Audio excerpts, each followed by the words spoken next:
poquito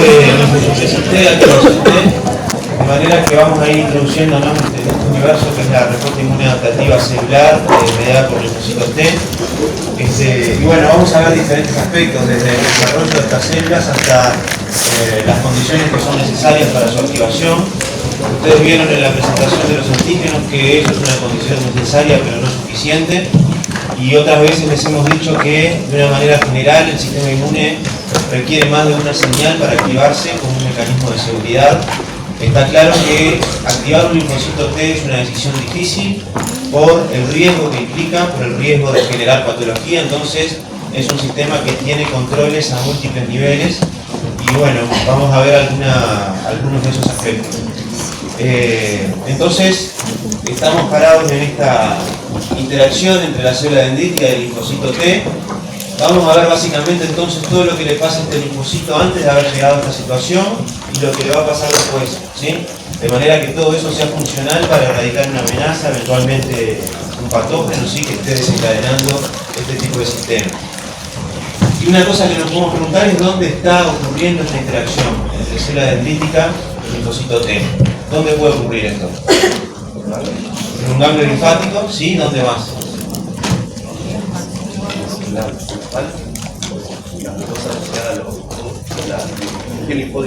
Tejido linfoide asociados a mucosas, el vaso, sí, órganos linfoides secundarios. ¿Y en qué otro lado? ¿Perdón? ¿En órganos linfoides primarios puede ocurrir? El timo, sí, vamos a ver que en el timo ocurre. ¿Puede ocurrir en la piel? En la piel no, ¿sí? Puede haber células dendríticas y células T en la piel, pero hoy vamos a ver un poco más en detalle, algo seguramente de lo que ya escucharon, de que la célula dendrítica que está en la piel tiene que migrar a un ganglio linfático para ahí activar al linfocito T. Entonces, en definitiva, hay un sistema de circulación de linfocitos también muy complejo y muy regulado que vamos a ir viendo, que hace que un linfocito T está permanentemente migrando en el organismo, un linfocito T virgen a la búsqueda de su antígeno que lo activa específicamente, y para eso tiene que recorrer permanentemente todos los sistemas linfáticos, el vaso, ¿sí? Se estima que un linfocito T en un día recorre todo el organismo en esa búsqueda de encontrar la célula dendrítica que tenga el antígeno que lo esté activando. Entonces, cuando hablamos de células T, en realidad es un universo muy heterogéneo. Hablábamos recién de algunos aspectos que tienen que ver con el órgano, donde se dan diferentes procesos, el timo, los ganglios linfáticos, los tejidos periféricos. Vamos a ver también que los linfocitos T pueden clasificarse en inmaduros o maduros, CD4 o CD8. Al interior de los CD4 y de los CD8 también hay una cantidad de subpoblaciones, todas con funciones diferentes. Los linfocitos pueden ser de una naturaleza efectora, es decir, que su vocación, su trabajo es ir a eliminar amenazas, o pueden ser de naturaleza reguladora, es decir, que van a intentar apagar las respuestas inmunes efectoras. Y también pueden estar en diferentes estados, pueden ser vírgenes, pueden ser efectores, pueden ser memorias, pueden estar exhaustos. Entonces todo eso se da en el tiempo y en el espacio, como les decía, de una manera muy regulada, siempre siguiendo la función fisiológica de estar eliminando amenazas por parte de estas células. Entonces, ¿de dónde viene el nombre de células T? Son linfocitos que dependen para su maduración del timo, ¿sí? Y el timo es el último órgano de la economía para el que se encontró una función en la historia de la medicina. Y el timo es entonces ese órgano que tiene el microambiente necesario para generar el desarrollo de linfocitos T maduros. Linfocitos T que se desarrollan a partir de precursores que vienen de la médula ósea. Esos precursores inmaduros van a llegar hasta el timo. Ahí, como vamos a ir viendo, hay una serie de etapas que hace que ese precursor vaya madurando en las moléculas que expresa, en sus funciones, y finalmente el linfocito T, que está pronto para ser enviado a la circulación, va a ir luego al ganglio linfático, ¿sí? A los tejidos linfoides secundarios, al vaso, al tejido linfoide asociado a las mucosas. Entonces, ¿qué se le va a pedir a un linfocito T para considerarlo maduro? Y bueno, básicamente dos cosas: que pueda reconocer el MHC propio porque ustedes ya vieron que el reconocimiento del antígeno T se hace de una manera restringida por el MHC. El receptor del linfocito T tiene que reconocer al MHC, entonces todas aquellas células T que no sean capaces de tener esa función no van a ser funcionales y por tanto van a morir en el timo y no van a salir a la periferia. Y el otro gran requisito que tiene que tener una célula T madura es que no sea autorreactiva, ¿sí? Vamos a ver algún aspecto hoy vinculado a cómo se regula eso y lo van a ver más en detalle todavía cuando vean la regulación de la respuesta inmune y los mecanismos de tolerancia central que ocurren en el timo, ¿sí?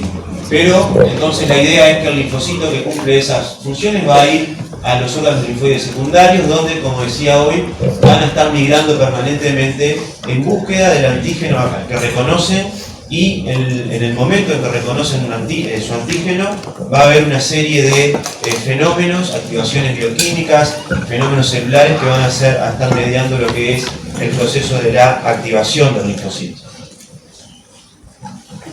Entonces vamos a empezar, para entender todos estos procesos, por analizar un poco más en detalle el receptor de la célula T y ver cómo ocurre la linfopoiesis de estos linfocitos. Entonces, el receptor de la célula T básicamente se parece mucho a un fragmento de unión al antígeno de una inmunoglobulina, ¿sí? Tiene dos cadenas, una alfa y una beta, y cada una de ellas tiene dominios de inmunoglobulina variables y constantes, ¿sí? Y estas proteínas, que son transmembranarias, tienen un dominio transmembrana que las ancla a la membrana plasmática, cumplen su función aquí. A diferencia de la inmunoglobulina, nunca son secretadas al espacio extracelular, y la idea es entonces que están reconociendo a través de la región variable el péptido antigénico presentado, como ustedes saben, entonces en el contexto del complejo mayor de histocompatibilidad. Estas regiones variables e hipervariables entonces de las cadenas del TCR van a ser responsables del reconocimiento antigénico, y la idea es que reconozcan una enorme variedad de péptidos antigénicos en la naturaleza. Para eso es necesario entonces generar ese repertorio de linfocitos T, de receptores T, y esto se hace a través de un mecanismo muy similar a lo que ya vieron para el rearreglo de los genes de la inmunoglobulina, ¿sí? Se tienen en cada cadena, aquí tienen la cadena alfa, que es comparable a lo que es la cadena liviana de las inmunoglobulinas, tienen segmentos B y J, entonces hay una enorme variedad, una cantidad grande de variedades de cada uno de estos segmentos. Entonces, en el momento de la recombinación a través de las enzimas RAG, cada clon va a generar una combinación única de segmentos B y J, generando esta región variable. Esto entonces ocurre a nivel de la cadena alfa, y a nivel de la cadena beta tenemos también segmentos D, de manera como ocurre también en las cadenas pesadas de la inmunoglobulina, y aquí la recombinación de los segmentos B, D y J va a ser otra fuente entonces de variabilidad, y el paratopo aquí de la célula, del receptor de la célula T va a estar conformado tanto por la cadena alfa como por la cadena beta. Entonces toda esta variabilidad, más la variabilidad que viene de los segmentos diferentes, más la variabilidad que ustedes saben de los nucleótidos N y P en los sitios de unión entre los segmentos, todo esto está generando el repertorio de TCR. Vamos a hablar hoy básicamente de células alfa-beta, pero no olvidar que en periferia y también en el timo hay otra población de células T que expresan el TCR gamma-delta, que tiene, de un punto de vista estructural, similitudes muy grandes con el alfa-beta, pero que funcionalmente es un poco diferente. Las funciones de esos linfocitos están un poco en la interfaz entre la inmunidad innata y adaptativa, y por tanto, de un punto de vista funcional, son bastante diferentes los gamma-delta de los alfa-beta, pero la enorme mayoría de lo que vamos a hablar hoy tiene que ver entonces con las células de alfa-beta. Entonces, vamos ahora a analizar este microambiente tímico, qué es lo que ocurre ahí para transformar entonces esos precursores que vienen de la médula ósea en linfocitos T maduros. Entonces vamos a repasar un poco la histología del timo, ¿sí? Este órgano que ustedes saben está en el mediastino, en posición antero-superior, meridional, por arriba del corazón, que tiene de un punto de vista macroscópico lóbulos, y cada uno de esos lóbulos, de un punto de vista etiológico, tiene una zona más periférica o corteza, ¿sí?, más densa a nivel celular, y una zona central o médula, ¿sí?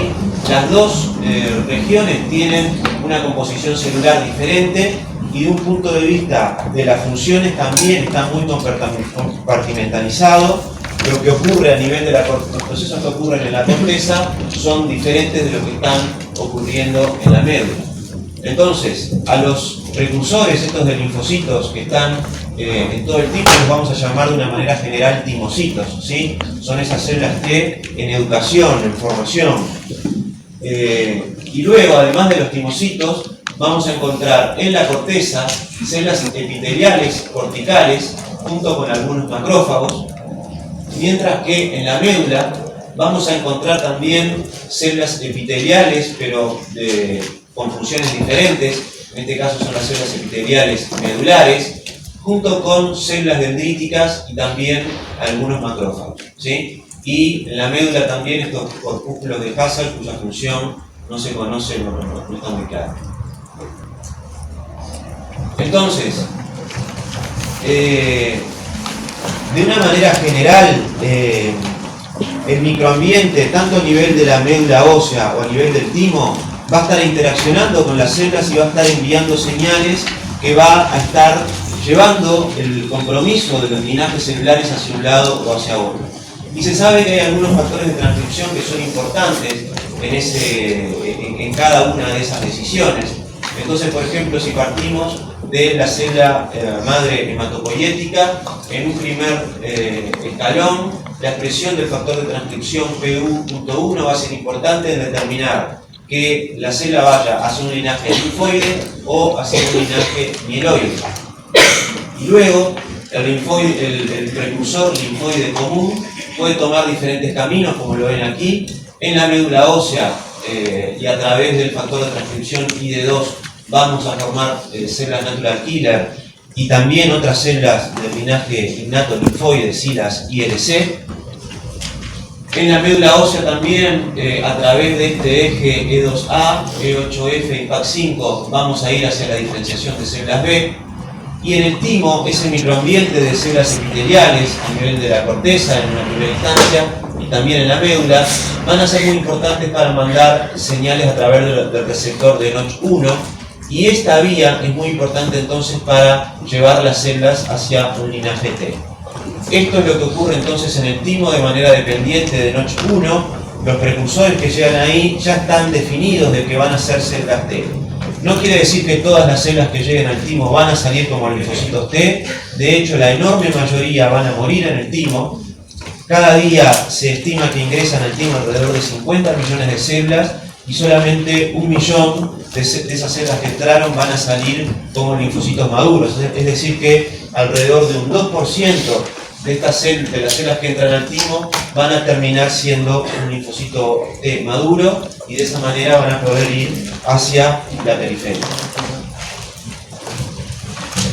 Entonces, en los procesos que ocurren en el timo, tanto a nivel de la corteza como de la médula, hay un aspecto que es central, y repasamos cosas que ya han visto, y es el hecho que para que haya presentación antigénica, el TCR debe reconocer obviamente un péptido antigénico, pero también tan importante como eso es que sea capaz de reconocer el MHC, ¿sí? Hay un contacto físico entre el TCR y el péptido antigénico, pero también hay un contacto físico basado en complementariedad estructural entre el TCR y el MHC.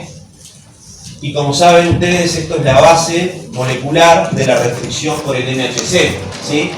La restricción por el MHC que marca que el linfocito T debe reconocer el antígeno en el contexto del haplotipo de MHC en el que se desarrolló en el timo, ¿sí? Y por lo tanto, la capacidad de una célula, de un precursor de una célula T, digamos, un candidato al linfocito T maduro, es que su TCR sea capaz de reconocer el MHC.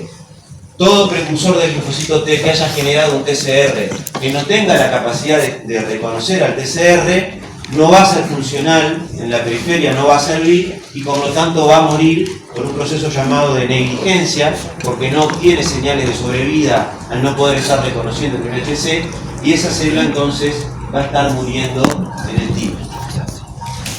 Ese precursor que viene desde la médula ósea entonces va a estar ingresando a nivel de la unión córtico-medular y rápidamente va a ir a migrar hacia la parte más periférica de la corteza. Y entonces aquí se va a dar todo este proceso y hay marcadores clave que van cambiando a lo largo de esta evolución.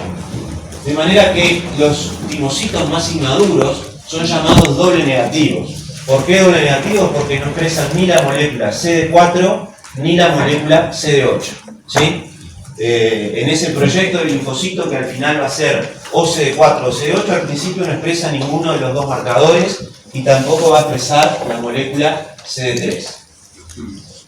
A medida que se interacciona con células epiteliales de la corteza, se van a ir seleccionando los linfocitos con ese primer requisito, que es la capacidad de reconocer o no el MHC. Los que sean capaces de reconocer el MHC van a ser seleccionados positivamente y van a seguir adelante. Los que no sean capaces de llevar adelante ese proceso van a morir y no van a continuar. Pero entonces aquellos clones que sí lograron pasar esa primera etapa van a ir evolucionando hacia células que ahora son doble positivas. Ya expresan el CD3, pero también expresan la molécula CD4 y CD8 y por eso las llamamos entonces doble positivas para esos dos marcadores. La selección positiva entonces sigue también a lo largo de este proceso todavía cuando las células son doble positivas. Y una vez entonces que las células doble positivas fueron seleccionadas, van a seguir evolucionando en este viaje y van a llegar hasta la médula, donde aquí el proceso de selección negativa va a ser llevado a cabo por células dendríticas. ¿Qué es lo que van a hacer estas células dendríticas? Van a presentar antígenos que se expresan en la periferia, por ejemplo la insulina, y aquí se va a aplicar el segundo criterio. Aquellas células que reaccionen muy fuertemente contra antígenos propios son potencialmente muy peligrosas y por tanto hay interés a eliminarlas a través del proceso que se llama entonces selección negativa y para el cual la célula dendrítica de la corteza juega un papel muy importante en colaboración con células epiteliales de la médula.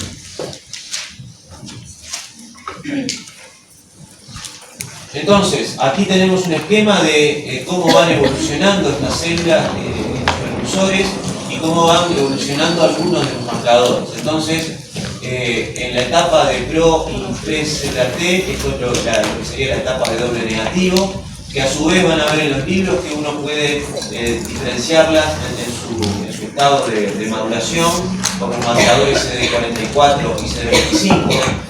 Pero a medida entonces que se va avanzando del estadio doble negativo al doble positivo, van a ver que aquí aparece un TCR funcional, entonces estas células doble positivas son las que van a ser seleccionadas positivamente, y luego vamos a avanzar hacia el estadio de single positivo, donde se va a dar el proceso de selección negativa, y eso va a llevar entonces finalmente hacia una célula T madura, que cumplió con esos requisitos de la selección positiva y de la selección negativa y que va a estar en un estado naive, en un estado virgen. Esta célula nunca vio todavía el epitopo para el cual es específica.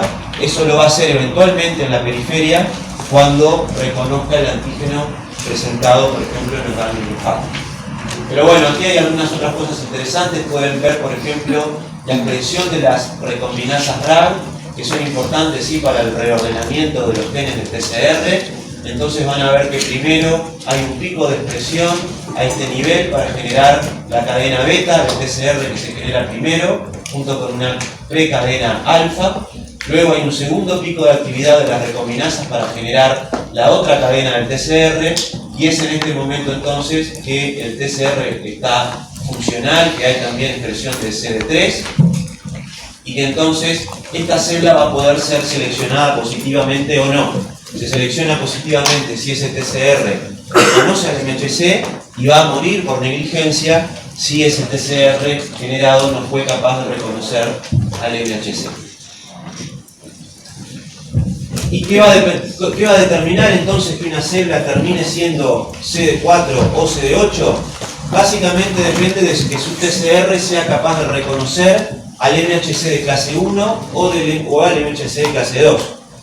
Si el TCR generado en un clon determinado es capaz de interaccionar con el MHC de clase 1, esa célula va a tener primero señales de sobrevida, pero las señales que va a tener la va a llevar a una vía de diferenciación que la va a transformar en un linfocito CD8 single positivo.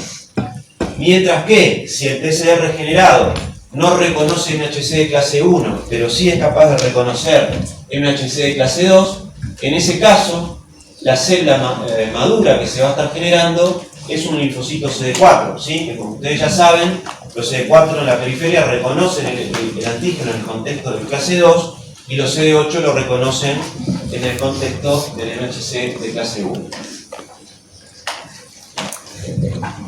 Entonces, aquí tenemos en este esquema lo que les comentaba anteriormente también, cómo la célula epitelial cortical es responsable del proceso de selección positiva a nivel de la corteza, ¿sí? En los linfocitos, en los timocitos doble positivos que ya tienen entonces expresión completa de TCR, y a nivel de la médula del timo, la célula dendrítica va a estar presentando antígenos que se expresan en la periferia.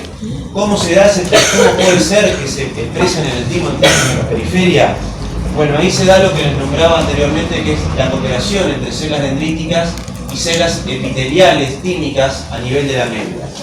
Estas células epiteliales medulares expresan un factor de transcripción que se denomina AIRE, que viene de Autoimmune Regulator. Y AIRE, lo que su función es ser un factor de transcripción promiscuo. Promiscuo porque es capaz de transcribir una enorme cantidad de genes, muchos de ellos que no tienen ninguna función en el timo, por ejemplo la insulina, pero la idea aquí es que estas células epiteliales están presentando antígenos propios para educar a los timocitos de que no tienen que reaccionar contra eso. Entonces, estas células epiteliales expresan una cantidad enorme de antígenos propios que están en la periferia y al mismo tiempo tienen una actividad proapoptótica. Eso hace que estas células epiteliales de la médula están muriendo por apoptosis.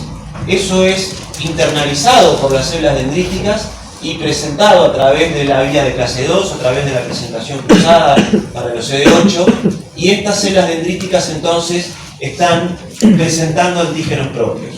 Aquellos clones que tienen un fuerte reconocimiento por antígenos propios van a morir por apoptosis. La célula dendrítica activamente le va a mandar señales de muerte, por ejemplo a través de la molécula Fas ligando, y va a hacer entonces que estos timocitos peligrosos porque están reconociendo antígenos propios estén muriendo a través de este proceso entonces de selección negativa que se da en la médula del timo y en el cual esta cooperación célula dendrítica, célula epitelial medular es muy importante. ¿Y qué es lo que define entonces esa sobrevida? Básicamente es la fuerza, la afinidad que tenga el TCR por el MHC. Entonces, aquellos clones de timocitos que hayan generado un TCR que no es capaz de reconocer al MHC, decíamos que esos linfocitos en la periferia no van a servir, no van a tener señales de sobrevida y entonces van a morir por el proceso de abandono o de negligencia, ¿sí? Esos son, como les decía, la enorme mayoría de los linfocitos, porque es un proceso que es al azar, los TCR que se generan, entonces más del 95% de los timocitos van a estar muriendo por abandono porque no reciben señales de sobrevida. En el otro extremo, aquellas células que tengan una alta avidez van a ser eventualmente peligrosas. Entonces, aquí a través del proceso de selección negativa, van a morir entonces, cuando las células dendríticas de la médula estén presentando los antígenos, van a terminar muriendo porque de nuevo son células muy peligrosas. La mayor parte de las células que tienen una alta afinidad van a morir. Hay una pequeña parte de las células que tienen una alta afinidad que van a sobrevivir, que son un tipo muy particular de células, que son las células T reguladoras, que van a ver en mucho más detalle cuando vean la regulación de la respuesta inmune. Pero son células que, como les decía hoy, también tienen una vocación de apagar las respuestas efectoras, de regular las respuestas inmunológicas. Entonces, una pequeña parte de estas células que tienen una alta afinidad van a transformarse en células T reguladoras. Y el linfocito que va a sobrevivir, que va a completar todo este proceso de maduración, van a ser los que estén de alguna manera en una zona de equilibrio, que tengan sí un reconocimiento por el MHC, pero que no sea excesivo, es decir, aquellos que tengan una baja intensidad son los que van a terminar el proceso y van a emigrar desde el timo como célula T madura. Entonces, esto es otro esquema del mismo proceso, ¿sí? Los precursores que vienen de la médula ósea pasan en la corteza por las etapas de doble negativo, doble positivo. Allí, a través de los procesos de selección positiva y negativa, entonces van a estar emigrando linfocitos single positivos CD4 y CD8, y hay otra vía de desarrollo entonces que tiene que ver también a los linfocitos que tienen las cadenas gamma y delta de este cerebro. Bien, entonces esta célula, estos linfocitos que pasaron esas pruebas de la selección positiva, de la selección negativa, van a ir hacia los órganos linfoides secundarios en búsqueda, como decíamos, de ese antígeno.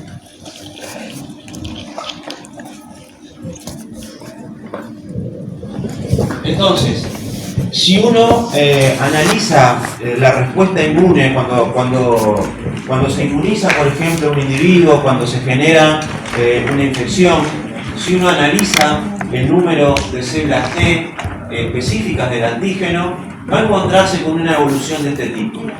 El primer punto a remarcar es que partimos de una cantidad muy baja de linfocitos T específicos para cada antígeno.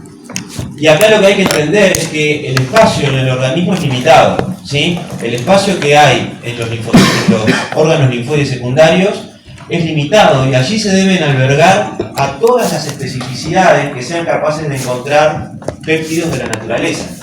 Entonces, la forma que tiene el sistema inmune de llevar adelante, de encontrar un equilibrio, es que para cada especificidad haya una cantidad muy chica de linfocitos T que reconozcan ese antígeno dado. Alrededor de 1 en 10.000 o incluso de 1 en 1 millón es la frecuencia que pueden tener en un estado basal los linfocitos T específicos para algún antígeno determinado. Esto es, entonces, cuando existe, por ejemplo, una infección, se está exponiendo a estos linfocitos T al antígeno que reconocen, se va a dar un proceso que se conoce de expansión clonal, es decir, se van a seleccionar los clones que sean específicos, y como ven aquí en el esquema, al cabo de una semana, de 10 días, se va a llegar a un pico donde se van a generar células que se diferenciaron hacia células efectoras. Entonces, partiendo de estas células naive, se las expande primero. Imagínense que frente a una infección bacteriana, por ejemplo, el tiempo de duplicación de una bacteria es altísimo, puede duplicarse en unas pocas horas. Entonces, para poder combatir esa amenaza es necesario que el número de soldados, digamos, esté a la altura, pueda combatir eso. Entonces, el primer paso es hacer una expansión clonal a través de esta muy pequeña cantidad de linfocitos específicos de los antígenos.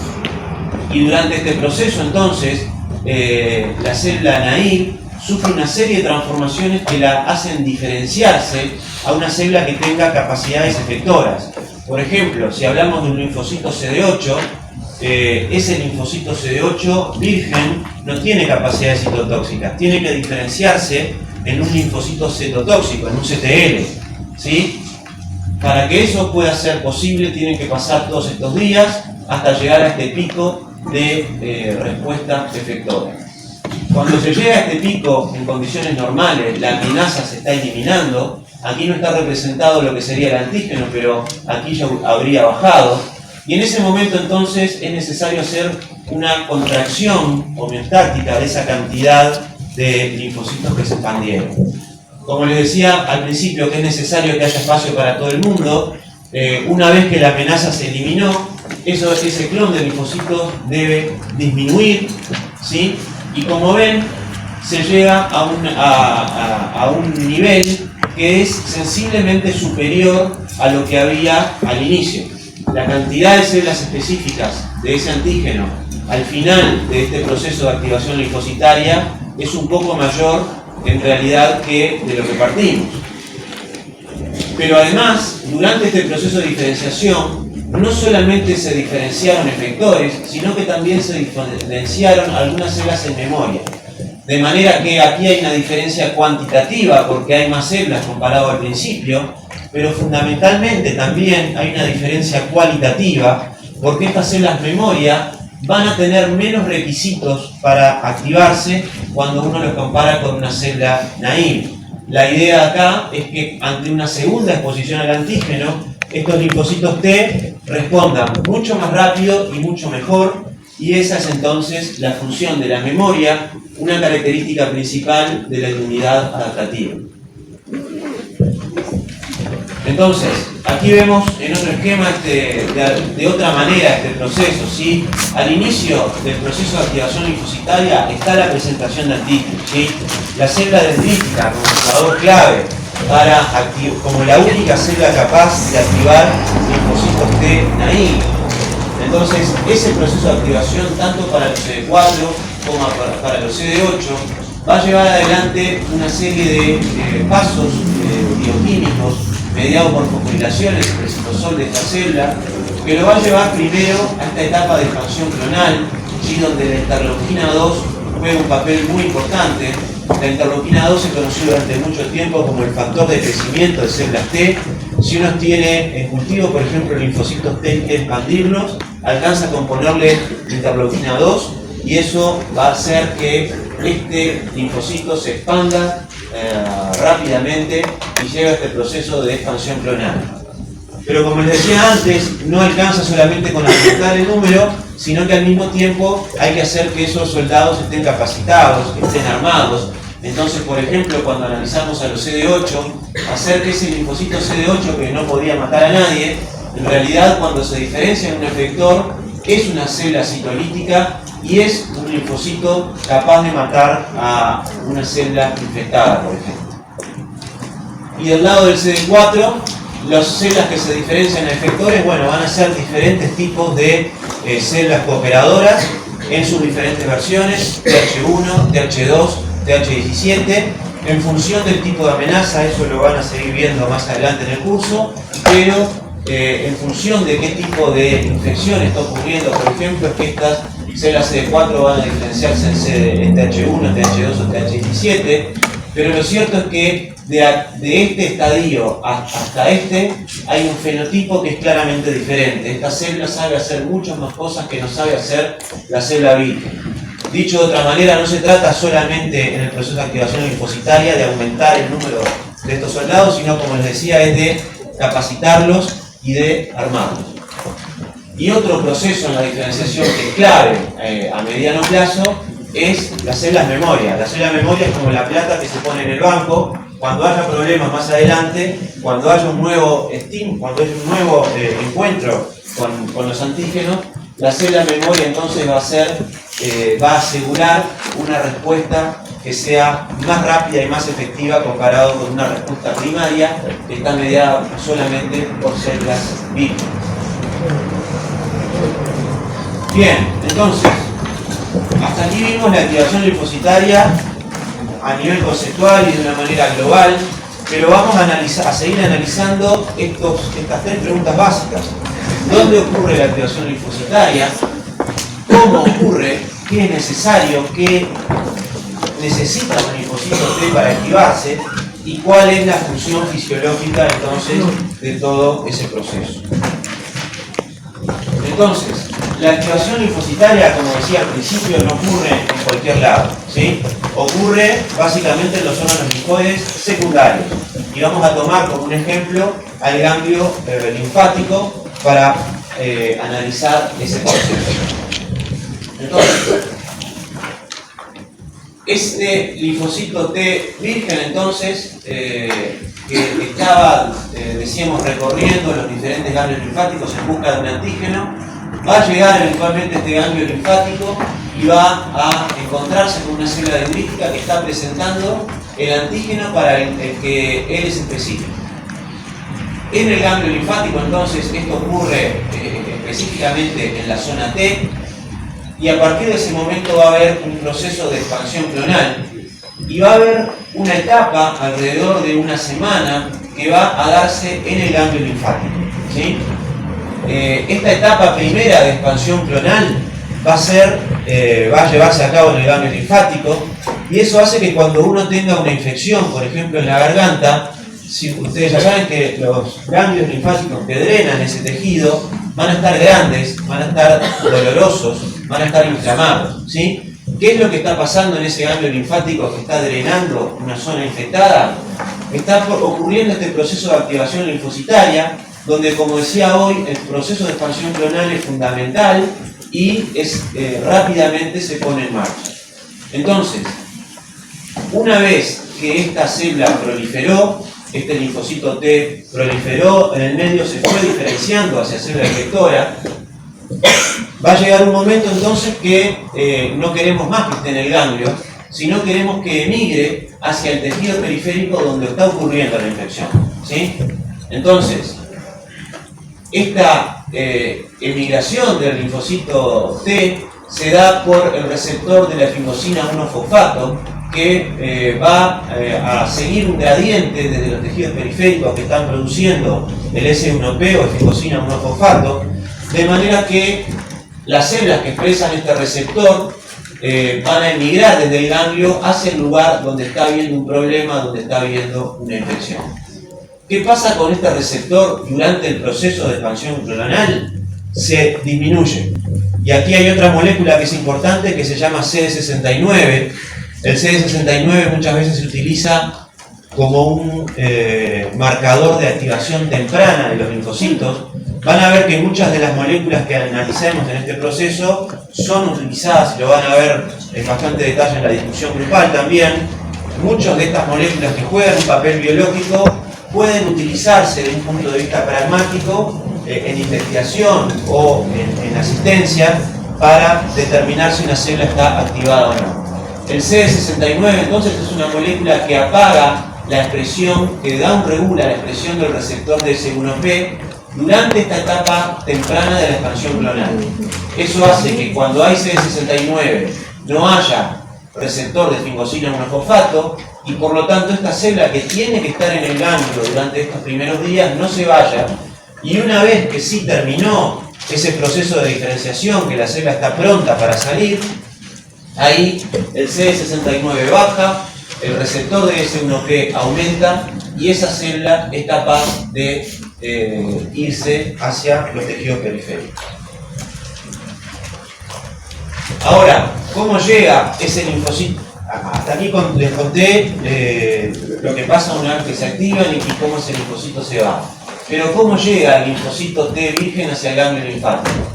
Bueno, lo hace a través, desde la sangre, va a llegar a las venas del endotelio alto del ganglio linfático, y allí el linfocito T virgen expresa marcadores como la L-selectina o CD62 ligando, que actúa con receptores a nivel de la vénula del endotelio alto como el GLICAM1 y el CD34. Eso va a retener a la célula virgen y va a hacer entonces que esta célula virgen esté entrando al ganglio linfático. ¿Cómo se imaginan que sería la expresión de CD62 ligando en esta célula que se está yendo del ganglio linfático, que se activó y que ahora tiene que ir al tejido periférico? Bajo, exactamente. Entonces, la expresión de CD62 ligando se usa también como un marcador de activación linfocitario. Si yo tengo un linfocito que expresa poco el CD62 ligando, la idea es que ese linfocito no tiene que ir al ganglio, no está buscando su antígeno, sino que tiene que ir a otro lado, y por tanto las células activadas tienen baja expresión de esta selectividad. Hay otras moléculas que son importantes, ¿sí?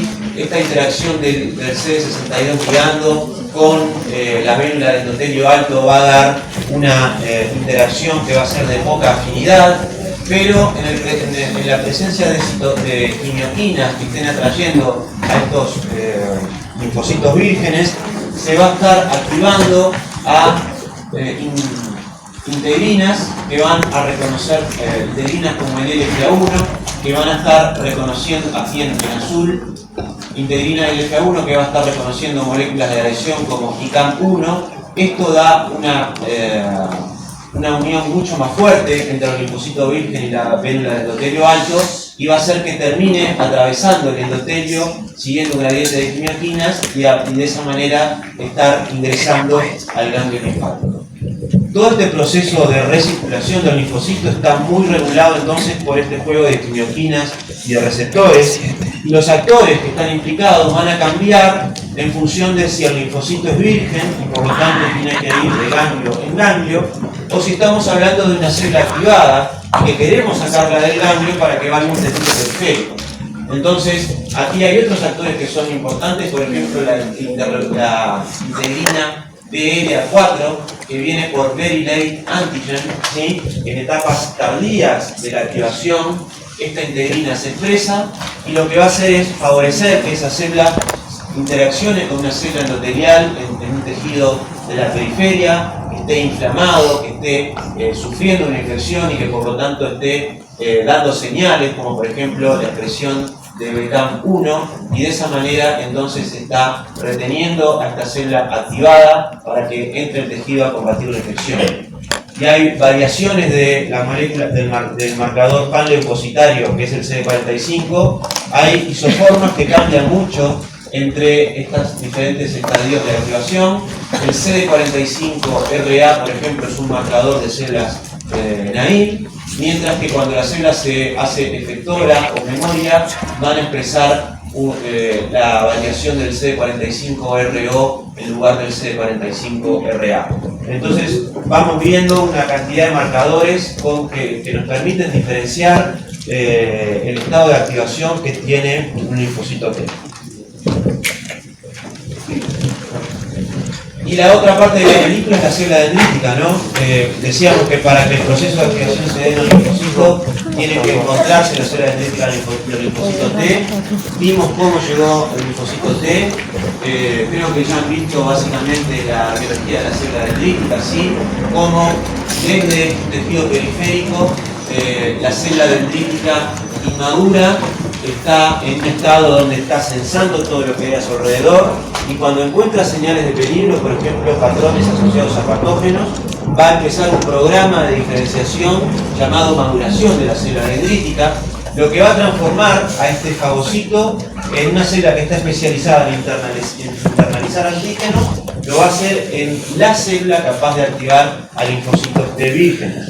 Para lograr ese objetivo, tiene que aumentar muchísimo la expresión de moléculas de MHC en la superficie, tiene que aumentar la expresión de otras moléculas de adhesión, de coestimulación, citoquinas proinflamatorias como la interleukina 12, ¿sí? Y de esa manera la célula dendrítica entonces migra desde los tejidos periféricos cuando se madura para llevar esa información hacia un lugar muy específico del ganglio linfático, que es la zona T, ¿sí? Esas células dendríticas cuando se maduran, expresan el receptor CCR7, que responde a las quimioquinas CCL19 y CCL21 y va a ubicar a esa célula dendrítica específicamente en la zona T del ganglio linfático. El linfocito T virgen también expresa CCR7, de manera que van a ir al mismo lado, y cuando la célula dendrítica presenta el antígeno específico, ahí se va a dar el reconocimiento y toda la activación. Este proceso de las células dendríticas en realidad es mucho más complejo que esta simplificación. Hay, por ejemplo, subpoblaciones de células dendríticas que son residentes en el ganglio linfático. No todas las células dendríticas están migrando. Hay algunas subpoblaciones que son residentes. Hay subpoblaciones que son especializadas en generar células CD4-TH1, otras que son especializadas en TH17. Es una biología muy compleja que acá resumimos de esta manera, pero bueno, la idea central entonces es que la célula dendrítica viene con esta información desde los tejidos periféricos a través de este proceso de nodulación. Y bueno, lo que veíamos cuando se da este reconocimiento, se da el proceso de activación y luego la irrigación del linfocito T que ya se activó. Ahora, vamos a analizar un poco más en detalle cómo se da la activación y partiendo de la base de que la presentación de antígenos es necesaria pero no es suficiente. Entonces, dicho de otra manera, la pregunta es ¿cuáles son las otras condiciones que necesita un linfocito T para activarse? Y de una manera conceptual lo que les diría es el linfocito T necesita reconocer su antígeno, pero necesita señales de peligro para activarse.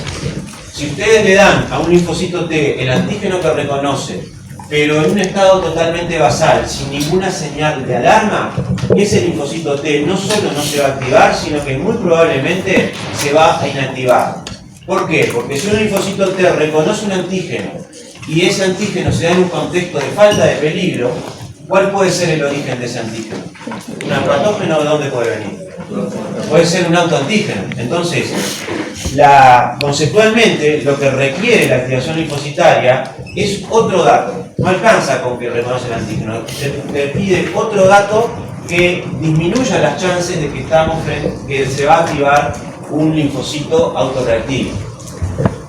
Para enviar esa información se genera entonces una estructura muy especializada que es la sinapsis inmunológica, que es la interacción entre la célula T y la célula presentadora de antígeno, donde claramente es importante que haya reconocimiento del antígeno expresado en el MHC por parte del TCR, pero también hay una serie de moléculas de adhesión, moléculas de coestimulación como CD28 que van a estar dando señales positivas.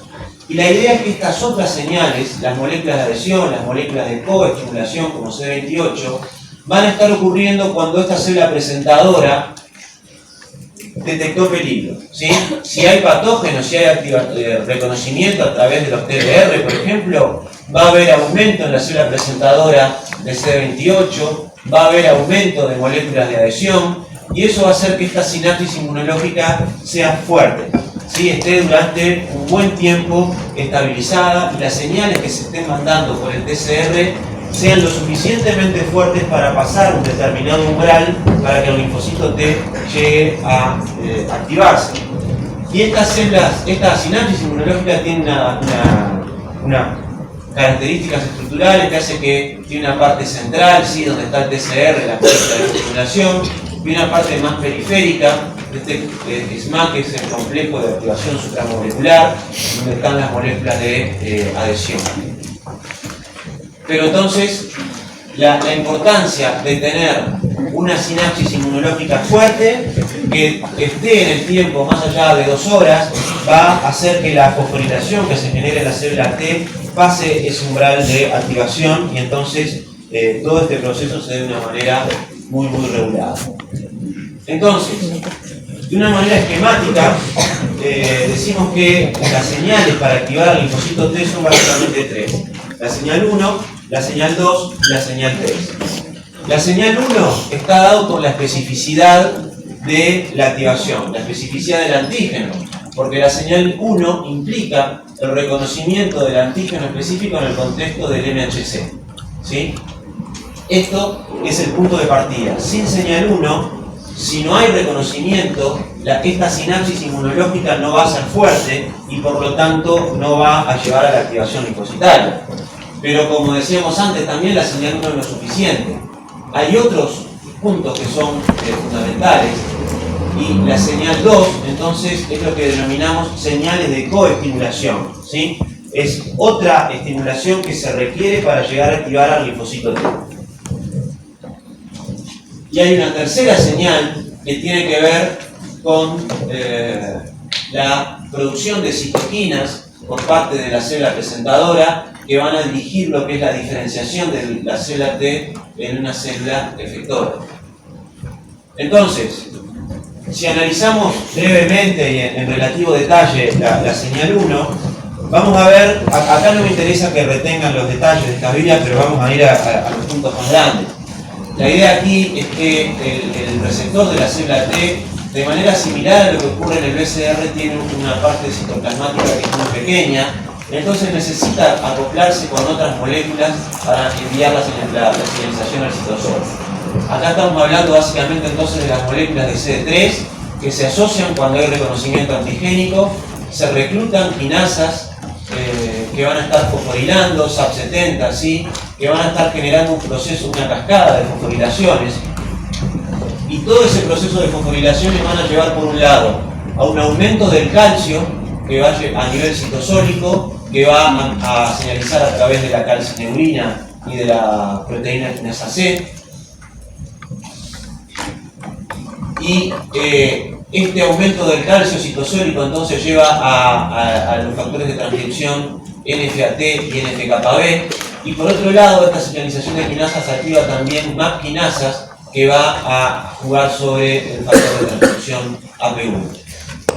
Entonces, a través de esas vías de calcio, calcineurina, NFAT y NFKB van a ir al núcleo y van a estar transcribiendo genes que son funcionales a la activación linfocitaria.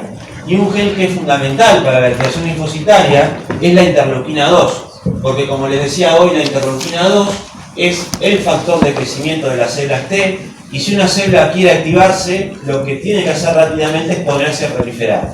Entonces, toda esa señalización de la señal 1 va a llevar a estar produciendo interleuquina 2. Ese proceso de producción de interleuquina 2, entonces, va a hacer que se genere esta proliferación. Pero les decía que hablamos que no solamente la señal 1 es importante, sino también la señal 2, la señal de coestimulación. Entonces, cuando una célula presentadora de antígeno está presentando el antígeno, pero reconoció, por ejemplo, una bacteria, sus TLR se activaron, esta célula dendrítica se va a ver madurado y va a aumentar, por ejemplo, la expresión de la molécula B7. ¿Qué es lo que es B7? Es un coestimulador. Es una información de que hay peligro y que no solamente se reconoció el antígeno, sino que se reconoció en un contexto de peligro inmunológico. El B7 va a estar ligando a CD28 y el CD28, entonces, cuando se tienen las dos señales, la señal 1 por el TCR y la señal 2 por la estimulación del CD28, ahí están las condiciones óptimas para que se esté transcribiendo la interleuquina 2, tenga un efecto autócrino y parácrino y se esté llevando adelante este proceso de expansión clonal. ¿Qué es lo que pasa cuando el antígeno se reconoce en ausencia de peligro, cuando la célula dendrítica está inmadura? Bueno, ahí solamente tenemos la señal 1 y, como decíamos, el resultado no es la activación, sino que todo lo contrario. Cuando falta la señal 2, lo que estamos generando es una célula anérgica, inactivada, porque es potencialmente peligrosa.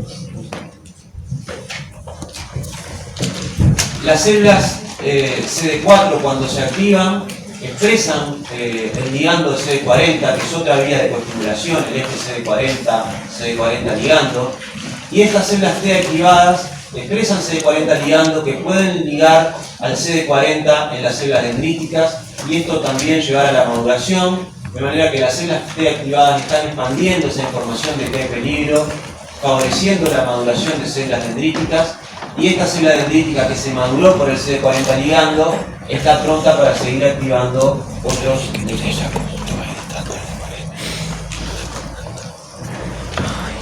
Entonces, hablamos de la importancia de el CD28 como una molécula de coestimulación, ¿sí? Porque lo que hace el CD28 es favorecer las fosforilaciones del TCR, aumentar la producción de proteínas antiapoptóticas como el BCL2. El CD28 está protegiendo esa célula que se activa de que no se muera, de que esté activándose. Y el CD28 se expresa de manera constitutiva, es decir, todos los linfocitos vírgenes expresan CD28. Pero a medida que aumenta la activación, esos linfocitos llevan hacia la membrana otro jugador que es capaz de ligar al B7, que es la molécula CTLA4. Y lo que hace CTLA4 es ligar al B7 y desplazar al CD28. CTLA4 tiene una afinidad por el... Está claro entonces que tanto CTLA4 como CD28 son ligandos del B7. Los dos son capaces de unirse al B7. El CD28 está en una primera instancia de la activación porque es constitutivo. Y cuando se llega a cierto umbral, se envía hacia la membrana plasmática al CTLA4. ¿Cuál es la función de CTLA4? Es cortar esa activación para que no sea excesiva, porque puede llegar a matar a la célula T. El CTLA4 entonces, y además que tiene una afinidad mucho más grande por B7 que el CD28, va a estar desplazando al CD28 del B7 y va a estar mandando señales negativas, va a activar fosfatasas, va a impedir la activación, y el CTLA4 entonces es una molécula coinhibidora, ¿sí? En esa segunda señal, entonces, puede haber moléculas que favorecen a la señal 1 y moléculas que la antagonizan. Las dos son necesarias desde un punto de vista fisiológico. La coestimulación, digamos, positiva para que se llegue a la activación y la coestimulación negativa en un segundo tiempo para que esa activación no sea excesiva. Entonces, el CD28 tiene baja afinidad por el B7 y CTLA4 tiene alta afinidad y ambos son ligandos del B7, entonces CD28 es un coestimulador y CTLA4 es un coinhibidor. CD28 es constitutivo y CTLA4 es inducido por la activación, ¿sí? De manera transitoria, las células que se activan van a brevemente llevar CTLA4 a la membrana, pero ese CTLA4 va a llegar a dar esa regulación fina a la activación.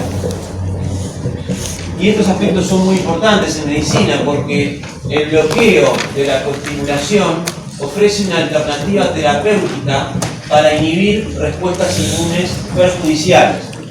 Hay, por ejemplo, fármacos que son proteínas que interaccionan con la unión de B7 con CD28. Si yo interfiero en la unión entre B7 y CD28, estoy quitando la segunda señal, estoy quitando lo que marca la diferencia entre que una célula se active y no se active.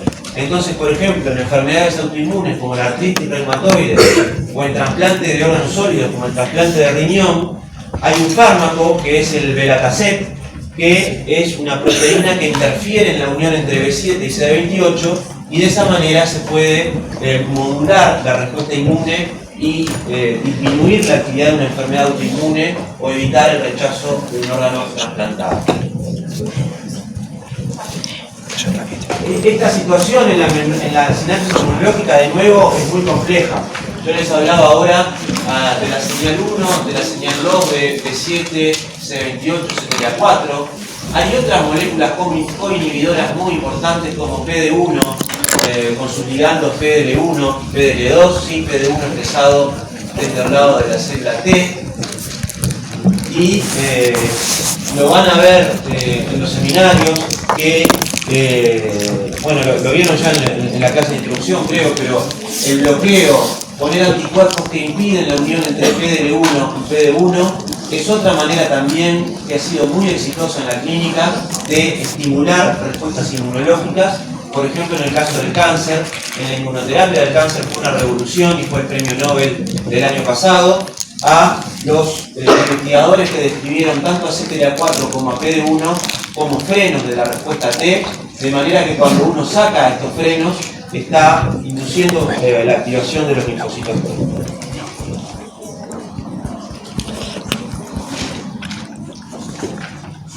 T. Les hablaba hoy de la importancia en el proceso de la activación de la expansión clonal de la interleuquina 2. La interleuquina 2 tiene una particularidad que hay que destacar, es que en la célula naive hay un receptor que de alguna manera es incompleto para la interleuquina 2, que tiene solamente las unidades gamma y beta, que son de baja afinidad. Sin embargo, cuando una célula T está activándose, va a llevar a la membrana la cadena alfa o CD25, la cadena alfa del receptor de la interleuquina 2, que en contraste con las cadenas beta y gamma, tienen una altísima afinidad por la interleuquina 2. Eso que hace que la célula T que se está activando, que recibió la primera, la segunda señal, tiene el CD25 en su superficie y hace que pueda responder mucho mejor a la interleuquina 2 y de esta manera se esté llevando adelante el proceso de expansión clonal. Como les decía hoy al principio, todo el proceso de activación linfocitaria es potencialmente peligroso y por tanto está altamente regulado. Y la activación de un linfocito CD4 es potencialmente peligrosa, pero la activación de un linfocito CD8 es todavía más riesgoso. ¿Por qué? Porque la célula CD4, en su papel de célula cooperadora, no va a ser directamente la que vaya a generar daño. Va a estar cooperando con los linfocitos B, va a estar cooperando con los macrófagos, y entonces cuando esté cooperando va a haber otro nivel de regulación, donde si hubo algún error se va a poder corregir. El linfocito CD8 es como darle una navaja a un mono, más o menos. Ustedes activan un linfocito CD8 y ese linfocito se diferenció en célula citotóxica y va a poder matar, y si hubo un error se van a generar problemas importantes. Entonces la activación de los CD8 tiene como otro nivel de regulación que está dado justamente por los linfocitos CD4, ¿sí? Entonces, si bien es cierto que hay algunas situaciones donde los CD8 pueden diferenciarse a célula citotóxica, en muchas situaciones los linfocitos CD8 pueden terminar diferenciándose a citotóxicos cuando hay participación de células CD4. Es decir, si la respuesta fue tan fuerte que generó en paralelo CD4 y CD8, hay más elementos para pensar de que realmente es necesario. Entonces, los CD4, ya sea a través de la expresión del CD40 ligando, a través de la expresión de citoquinas, jugando en la célula dendrítica, van a estar jugando en los CD8 y van a estar favoreciendo la activación y la diferenciación de los linfocitos citotóxicos. No voy a entrar en detalles de esto, pero simplemente para decirle que todas estas etapas que estamos viendo de activación linfocitaria son ni más ni menos que los blancos de muchas drogas inmunosupresoras, ¿sí? Las drogas que se usan para controlar una enfermedad autoinmune, para controlar el rechazo de órganos trasplantados, bloquean algunos de todos estos puntos que hemos visto. Por ejemplo, los inhibidores de calcineurina van a estar controlando la biología de la interleuquina 2. Hay anticuerpos anti-CD3 que se están empezando a utilizar, anticuerpos anti-CD25. Este inmunosupresor es muy interesante, el FTY 720, lo que hace es bloquear el receptor de la efingosina 1-fosfato. Si yo bloqueo el receptor de la efingosina 1-fosfato, ¿qué resultado voy a tener? Voy a bloquear la migración del linfocito T que se activó en el ganglio al órgano periférico. Si en el ganglio linfático ese linfocito se activó, cumplió todas sus funciones, pero después no puede salir, no va a tener ninguna función. Entonces, esta droga inmunosupresora lo que hace es eso, es bloquear la migración de los linfocitos desde el ganglio hacia la periferia. El para qué no lo vamos a ver en detalle, sí lo van a ver en los mecanismos efectores, pero básicamente es diferenciar efectores que, dependiendo del tipo de amenaza, van a ser muy adaptados como respuesta inmune adaptativa que es, van a estar muy adaptados a cada tipo de amenaza, y eso de alguna manera es el para qué de esta diferenciación. Y para ir redondeando de alguna manera, entonces vamos a comentar brevemente algunos aspectos que tienen que ver con la memoria inmunológica. La memoria que obviamente desde un punto de vista fisiológico tiene un papel importantísimo, pero curiosamente sabemos muchísimo del proceso de activación, pero sabemos muy poco de la memoria. No sabemos a ciencia cierta cómo generar memoria. Tenemos algunas pistas, pero obviamente eso sería muy importante, por ejemplo, para diseñar vacunas. Si sabemos hay que tocar tal vía y ponemos un ligando y eso favorece la memoria, sería muy útil tanto para el diseño de vacunas, para la inmunoterapia contra el cáncer, cuando se usa el anticuerpo anti-PD1, anti-CTLA4. Ustedes saben que esas inmunoterapias contra el cáncer son muy eficaces pero en un pequeño número de pacientes y que cuando se quiere generar memoria se falla. Entonces, la generación de memoria es un tema muy importante, pero sobre el que hay muchísimas preguntas.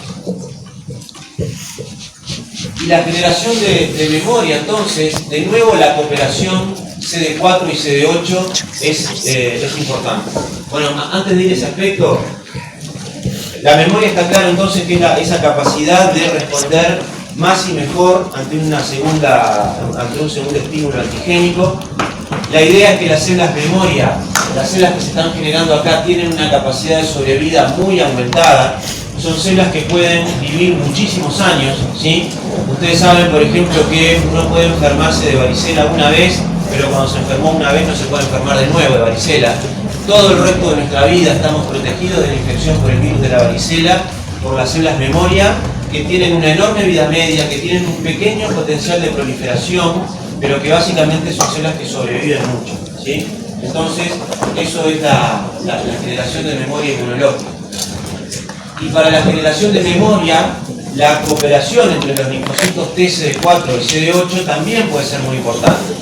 Y entonces aquí tienen un modelo de ratones que se infectan con una bacteria que es la Listeria monocitógenes, y a esta bacteria se le hace expresar un antígeno OVA para poder medir la respuesta contra el antígeno. Entonces aquí se está infectando a dos cepas de ratones, una cepa de ratones normales o wild type y una cepa de ratones deficientes en NMHC de clase 2. ¿Qué problemas se imaginan que van a tener estos ratones que no tienen MHC de clase 2? ¿Qué les va a faltar? Les va a faltar activación de CD4, pero sobre todo les va a faltar CD4. Porque como en el timo no hay CD4, no se pudo seleccionar a los linfocitos para que se diferencien por esa vía. Entonces, este ratón que le falta MHC de clase 2, no tiene, todos sus linfocitos T son CD8, no tiene ningún linfocito TCD4. Entonces ustedes pueden ver que cuando se infecta a estos ratones y se mide la respuesta contra el antígeno expresado por las bacterias, las dos células son iguales, las dos cepas de ratones responden de la misma manera, y esto es básicamente porque la Listeria monocitógenes es una bacteria intracelular y requiere sobre todo de células CD8, y en esa primo-infección las células CD4 tienen un papel poco importante. Pero ¿qué pasa si esos ratones más tarde vuelven a infectarse? Aquí la situación cambia drásticamente. Aquí los ratones wild type son capaces de seguir respondiendo al antígeno, pero los ratones que no tienen CD4 les falta respuesta de células CD8. ¿Qué quiere decir esto? Que las células CD4 son fundamentales para la memoria de los CD8, ¿sí? Es una de las funciones de la cooperación de los CD4, es ayudar a los CD8, dependiendo del sistema, a veces es para que se activen de entrada y a veces no para que se activen de entrada, como es este caso donde la activación en la infección es similar con ratones normales o con ratones sin CD4, sino que en este caso la ayuda de los CD4 es muy importante para generar memoria por los CD8. No voy a entrar en detalle acá, pero simplemente decir que hay algunos marcadores que sabemos que son importantes para la generación de memoria, básicamente el receptor alfa de la interleuquina 7, ¿sí? El mantenimiento de la memoria se da en ausencia de antígeno. ¿Sí? Ustedes se infectan una vez con la varicela y durante toda la vida tienen células memoria que están ahí, no hay más antígeno, pero lo que mantiene esas células memoria son citoquinas, básicamente la interleuquina 7, interleuquina 15, y por eso este receptor es muy importante para que la célula memoria mantenga esa sobrevida.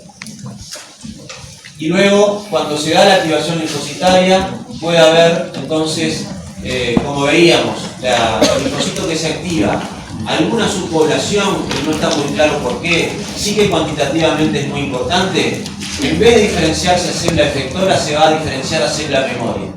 Y a su vez, dentro de las células memoria, va a haber una parte de células que estén en el ganglio linfático, que se llaman centrales memoria, y que expresan el receptor de quimioquina CCR7, y otras células que van a estar en los tejidos periféricos, que actúan más rápidamente, ¿sí? Que las células centrales memoria, de manera que cuando hay una segunda exposición al antígeno, las células que ya están en los tejidos rápidamente actúan y luego se recluta desde los ganglios la célula central de memoria para llevar adelante esta respuesta. Una característica, por ejemplo, de las células memoria es que cuando uno las compara con las células naive son mucho menos dependientes de la señal 2. ¿Sí? Todo lo que les hablaba hoy de la importancia de la coestimulación de la señal 2, eso es básicamente cierto para una célula naive. Pero cuando uno va a analizar una célula memoria, esa célula ya pasó determinados puntos de control para asegurarse de que es una célula útil al organismo. Pero lo que se quiere con la célula memoria entonces es que actúe rápidamente y esa célula memoria se va a estar activando, entonces puede llegar a activarse en ausencia de señal 2. Sin entrar a los detalles aquí, es simplemente como concepto, digamos, transmitirle que muchas de las moléculas que vimos hoy que tienen un papel en la activación pueden ser usadas para diferenciar lo que es una célula naive, una célula efectora y una célula memoria, lo cual desde un punto de vista de investigación obviamente es muy útil para saber qué está pasando con un sistema inmune, pero claramente también en pacientes, cuando se le hace una inmunointervención, se hace una vacunación, un anticuerpo anti-PD1, ¿sí? Un anticuerpo anti una citoquina inflamatoria, es importante saber qué está pasando con el sistema inmune de esos pacientes y podemos a través de estos marcadores saber qué está pasando con las células T, si son básicamente naive, efectores o memoria. Y el último punto, bien corto, que quiero abordar con ustedes, porque no podemos hablar de activación linfocitaria sin tocar este tema, es lo que tiene que ver con las células T exhaustas. ¿Sí? Entonces, las células T exhaustas son un linaje particular de células T que se generan durante infecciones crónicas y cáncer. ¿Sí? Son células que tienen una pérdida progresiva de las funciones efectoras. Por ejemplo, células CD8 que se diferenciaron a citotóxicos pero no son capaces de matar. ¿Sí? De ahí esta idea de cansancio de células exhaustas. Estas funciones efectoras disminuidas no es la única característica. Presentan estas células una sostenida y alta expresión de receptores inhibidores. Por ejemplo, CTLA4 y PD1. ¿Sí? Y tienen características tienen poca capacidad proliferativa y de generar memoria, y tienen programas transcripcionales y epigenéticos que son específicos. Entonces, en el esquema de aquí arriba pueden ver a la izquierda el caso de una infección aguda, donde el antígeno que está en rojo llega a un pico pero luego logra eliminarse, y eso se acompaña en la línea violeta de las células efectoras que se diferenciaron, y luego hay esta etapa de contracción que veíamos hoy y la generación de memoria. En el caso de una infección crónica o del cáncer, los antígenos se liberan continuamente, como ven aquí en la línea punteada. Los antígenos llegan a un pico pero no logran eliminarse, permanentemente están estimulando al sistema. Y aquí, en lugar de generar memoria, lo que se está generando es, se termina cansando esa célula, se termina a este estado entonces de células T exhaustas. Entonces, las células, en función del ambiente que hay, la célula T virgen puede diferenciarse a célula efectora, a célula memoria, pero en determinadas condiciones puede desviarse y generar una célula disfuncional, que es la célula T exhausta.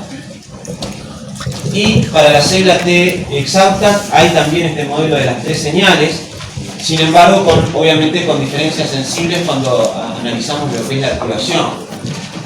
A nivel del antígeno, es la persistencia del antígeno lo que va a favorecer la generación de las células exhaustas. A nivel de la señal 2, no son las moléculas coestimuladoras como CD28 o CD40, sino que son moléculas coinhibidoras como PD1, CTLA4, y estos son marcadores de células exhaustas, entre otros, pero las células exhaustas tienen alta expresión y durante mucho tiempo de PD1 y CTLA4. Y hay también un contexto de inflamación crónica, cuando el sistema está sobrepasado, cuando hay demasiada inflamación, se generan durante mucho tiempo interferones de tipo 1 y citoquinas no reguladoras como interleuquina 10 y TGF-beta, y eso es la tercera señal entonces que está generando que las células estén exhaustas. Entonces, dimos una recorrida breve pero intensa de alguna manera a todo este gran universo. El interés enorme que hay en la medicina, nosotros Vimos acá muchas cosas que se saben, pero hay muchas cosas que no sabemos todavía. No sabemos, por ejemplo, cómo transformar una célula memoria en una célula exhausta, ¿sí? Hasta ahora son compartimentos como que alejados, pero en el trasplante de órganos y en la autoinmunidad podría ser una estrategia, y que de hecho se está estudiando experimentalmente, transformar una célula memoria a una célula exhausta y manipular a todo este sistema. Entonces obviamente es de un altísimo interés médico, y el conocer la biología nos permite conocer marcadores que también nos permite monitorear cómo va cambiando el sistema inmune cuando uno hace esas intervenciones. Y muchas gracias.